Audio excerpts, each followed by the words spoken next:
بسم اللہ الرحمن الرحیم۔ جس گھر میں یہ چار چیزیں داخل ہو جائیں وہ گھر تباہ اور برباد ہو جاتے ہیں۔ آج کل ہمارے معاشرے میں ان کا رجحان بہت زیادہ بڑھ رہا ہے۔ اگر آپ جاننا چاہتے ہیں کہ وہ چار گناہ کون سے ہیں جن کی وجہ سے گھر برباد ہو جاتے ہیں اور ان کی اسلام میں کیا سزا ہے، تو ویڈیو کو آخر تک ضرور دیکھیے گا۔ نمبر 1، زنا۔ زنا کو اسلام میں ایک بہت بڑا گناہ شمار کیا گیا ہے اور اسلام نے ایسا کرنے والوں کی سزا دنیا میں ہی رکھی ہے۔ مرنے کے بعد اللہ اس کی سخت سزا دیں گے۔ حضرت محمد صلی اللہ علیہ وآلہ وسلم نے فرمایا، مومن مسلم ہوتے ہوئے تو کوئی زنا کر ہی نہیں سکتا۔ اللہ قرآن میں فرماتا ہے، اور دیکھو زنا کے قریب بھی نہ جاؤ، یہ بے حیائی اور برا راستہ ہے۔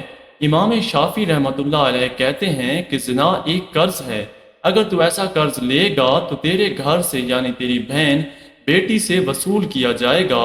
دوستو، اس کبیرہ گناہ کی اور بھی سزائیں ہیں، لہٰذا خود بھی بچیں اور اپنے دوستوں کو بھی بچائیں۔ نمبر 2، شراب۔ شراب نوشی کی سزا۔ تمام علماء کا اس بات پر اتفاق ہے کہ قرآن و سنت کے حکم اور اجماع امت کے مطابق شراب حرام ہے، اور جو شخص شراب پیے وہ حد شرعی سزا کا مستحق ہے، جو جمہور علماء کے قول کے مطابق 80 کوڑے مارنا ہے، اور حضرت امام شافعی اور کچھ دوسرے علماء کے قول کے مطابق 40 کوڑے مارنا ہے۔ اور فرمان نبوی صلی اللہ علیہ وآلہ وسلم ہے۔ ابو ہریرہ رضی اللہ تعالیٰ عنہ فرماتے ہیں کہ نبی کریم صلی اللہ علیہ وآلہ وسلم نے فرمایا، زانی جب زنا کرتا ہے تو وہ زنا کرتے وقت مومن نہیں ہوتا، اور شراب نوشی کرنے والا جب شراب نوشی کرتا ہے تو وہ اس وقت مومن نہیں ہوتا، اور چوری کرنے والا جب چوری کرتا ہے تو وہ مومن نہیں ہوتا، اور لوگوں سے مال چھیننے والا جب مال چھینتا ہے اور لوگ اس کی طرف آنکھیں اٹھائے ہوئے ہوتے ہیں تو اس وقت مومن نہیں ہوتا۔ جو شراب نوشی میں پڑ جائے اس میں اس کے علاوہ دوسرے حرام کام کرنے کی جرت پیدا ہو جاتی ہے۔ اللہ تعالی ہمیں اس سے بچا کر رکھے۔ اور رہا مسئلہ کہ دنیا میں شراب نوشی کی سزا کیا ہے، اس کی سزا کے بارے میں علماء کرام کا اتفاق ہے کہ شراب نوشی کو کوڑے مارے جائیں گے۔ نبی کریم صلی اللہ علیہ وآلہ وسلم کے پاس ایک شخص کو لایا گیا، اس نے شراب پی رکھی تھی، تو رسول کریم صلی اللہ علیہ وآلہ وسلم نے اسے 2 چھڑیوں سے 40 کوڑے لگائے۔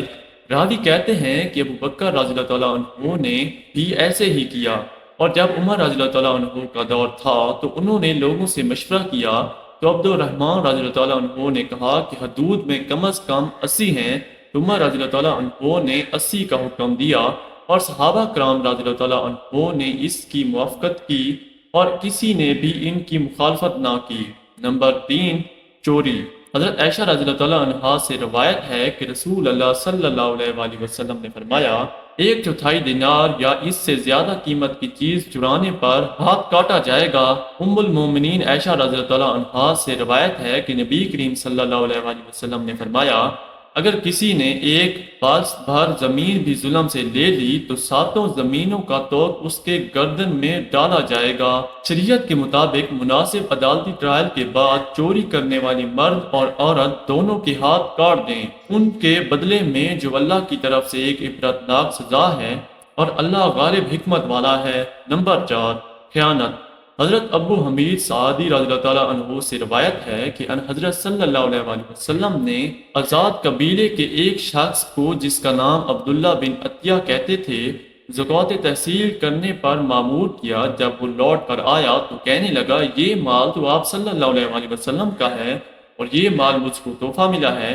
آپ صلی اللہ علیہ وآلہ وسلم نے فرمایا، اپنے باوا یا میاں کے گھر بیٹھا رہتا، پھر دیکھتے کوئی اس کو تحفہ دیتا ہے یا نہیں۔ قسم اس خدا کی جس کے ہاتھ میں میری جان ہے، جو کوئی زکوٰۃ کے مال میں سے کچھ چرا رکھے وہ قیامت کے دن اپنی گردن پہ اس کو لائے گا۔